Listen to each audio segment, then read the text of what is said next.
Hi ನಮಸ್ತೆ friends, ಇವತ್ತಿನ ವೀಡಿಯೋದಲ್ಲಿ ನಾನು ತುಂಬ ಟೇಸ್ಟಿಯಾಗಿರುವಂತಹ ಈರುಳ್ಳಿ ಚಟ್ನಿ ಯಾವ ರೀತಿ ಮಾಡೋದು ಅಂತ ತೋರಿಸ್ತಾ ಇದ್ದೀನಿ. ತುಂಬ ಈಸಿಯಾಗಿ ಬೇಗನೆ ಮಾಡ್ಕೋಬೋದು. ಚಪಾತಿ, ಪೂರಿ, ರೊಟ್ಟಿ ಎಲ್ಲದಕ್ಕೂ ಬರುತ್ತೆ. ಬನ್ನಿ ಹಾಗಾದರೆ ವೀಡಿಯೋ ಚೆಕ್ ಮಾಡೋಣ. ನೋಡಿ, ನಾನು ಸ್ಟವ್ ಹಚ್ಕೊಂಡಿದ್ದೀನಿ. ಸ್ಟವ್ ಹಚ್ಕೊಂಡು ಈ ರೀತಿ ಕರ್ಬೇವಿನ ಸೊಪ್ಪು ಹಾಕ್ಕೊಂಡು ಚೆನ್ನಾಗಿ ಗರಿ ಗರಿ ಅನ್ನೋ ರೀತಿ ಹುರ್ಕೊಂಡಿದ್ದೀನಿ. ಸ್ವಲ್ಪ ಕ್ರಿಸ್ಪಿ ಆಗಂಗೆ ಹುರ್ಕೋಬೇಕು. ಹಾಗೆ ಜಾಸ್ತಿ ಕೂಡ ಹಾಕ್ಕೊಂಡಿದ್ದೀನಿ ನಾನು. ಮತ್ತು ಅದನ್ನು ತೆಗೆದುಕೊಂಡು ಅದೇ ಬಾಂಟಿಗೆ ನಾವು ಕಟ್ ಮಾಡಿ ಇಟ್ಕೊಂಡಿರೋಂತಹ ಈರುಳ್ಳಿ ಸೇರಿಸ್ಕೊಳ್ಳೋಣ. ಈರುಳ್ಳಿ ಜಸ್ಟ್ 2 ಹೋಳಾಗಿದ್ದರೆ ಸಾಕು. ಅದನ್ನೇನು ಜಾಸ್ತಿ ಸಣ್ಣದಾಗಿ ಕಟ್ ಮಾಡಬೇಕು ಅಂತೇನಿಲ್ಲ.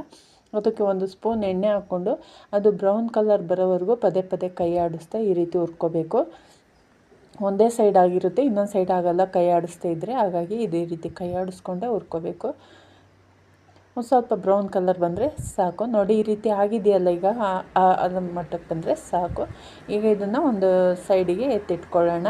ಎತ್ತಿಟ್ಕೊಂಡು ಒಂದು ಮಿಕ್ಸಿ ಜಾರ್ ತೊಗೊಂಡು ಅದಕ್ಕೆ ಒಂದು ಸ್ವಲ್ಪ ಕೊಬ್ಬರಿ ಹಾಕ್ಕೊಳ್ಳೋಣ. ಕೊಬ್ಬರಿ ಜಾಸ್ತಿ ಹಾಕ್ಕೊಳ್ಳೋದು ಬೇಡ. ಕೊಬ್ಬರಿ ಜಾಸ್ತಿ ಹಾಕ್ಕೊಂಡ್ರೆ ಕೊಬ್ಬರಿ ಚಟ್ನಿ ಥರ ಆಗುತ್ತೆ, ಈರುಳ್ಳಿ ಚಟ್ನಿ ಆಗೋಲ್ಲ. ಸೊ ಹಂಗಾಗಿ ಈ ರೀತಿ ಕೊಬ್ಬರಿ ಹಾಕ್ಕೊಂಡು ತುರಿದಿರೋ ಕೊಬ್ಬರಿ ಹಾಕ್ಕೊಂಡಿದ್ದೀನಿ ನಾನು.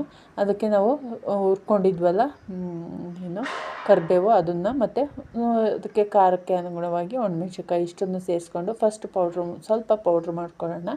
ಈಗ ಇದು ಪೌಡ್ರ್ ಮಾಡ್ಕೊಂಡಾದಮೇಲೆ ಅದಕ್ಕೆ ಒಂದು ಸ್ವಲ್ಪ ಅರಿಶಿನ, ಸ್ವಲ್ಪ ಉಪ್ಪು, ಒಂದು ಸ್ವಲ್ಪ ರುಚಿಗೆ ತಕ್ಕಷ್ಟು ಹುಣಸೆ ಹಣ್ಣು, ಹಾಗೆ ಒಂದು ಸ್ವಲ್ಪ ಬೆಲ್ಲ ಮತ್ತು ಬೆಳ್ಳುಳ್ಳಿ ಇಷ್ಟನ್ನು ಹಾಕಿ ಮತ್ತೊಂದು ಸಲ ಅದನ್ನು ಮಿಕ್ಸಿ ಜಾರ್ ಓಡಿಸ್ಕೊಳ್ಳೋಣ. ಅಂದರೆ ಇದು ಈರುಳ್ಳಿ ಜೊತೆಗೆ ಹಾಕಿದರೆ ನೈಸ್ ಆಗೋಲ್ಲ. ಸೊ ಹಂಗಾಗಿ ಫಸ್ಟ್ ಈ ರೀತಿ ರುಬ್ಕೋಬೇಕು ನೀರು ಹಾಕದೆ. ನಂತರ ಈಗ ಈರುಳ್ಳಿ ಹುರಿದಿಟ್ಕೊಂಡಿದ್ದೀವಲ್ಲ ಅದನ್ನು ಸೇರಿಸ್ಕೊಂಡು ಹುರ್ಕೋಬೇಕು. ಇದಕ್ಕೆ ನೀರು ಹಾಕೋ ಅವಶ್ಯಕತೆ ಇಲ್ಲ. ಈರುಳ್ಳಿಯಲ್ಲಿರೋ ನೀರಿನಲ್ಲೇ ಅದು ಗ್ರೈಂಡ್ ಆಗುತ್ತೆ. ನೀರು ಹಾಕಿದರೆ ಜಾಸ್ತಿ ದಿನ ಇರೋಲ್ಲ. ನೀರು ಹಾಕದೆ ಈ ರೀತಿ ರುಬ್ಬಿದರೆ ತುಂಬ ಟೇಸ್ಟಿಯಾಗಿ ಹಾಗೆ 2 ದಿನ 3 ದಿನ ಇಟ್ಕೊಳ್ಳೋವಂತಹ ಚಟ್ನಿ ರೆಡಿ ಆಗುತ್ತೆ. ಇಷ್ಟ ಆಗಿದ್ರೆ ಒಂದು ಲೈಕ್ ಕೊಡೋದನ್ನು ಮರಿಬೇಡಿ. ಪ್ಲೀಸ್ ಸಬ್ಸ್ಕ್ರೈಬ್ ಮಾಡ್ಕೊಳ್ಳಿ, ಸಪೋರ್ಟ್ ಮಾಡಿ. ನಿಮ್ಮ ಅನಿಸಿಕೆಗಳನ್ನ ಕಮೆಂಟ್ ಬಾಕ್ಸಲ್ಲಿ ತಿಳಿಸಿ. Thank you for watching. Bye.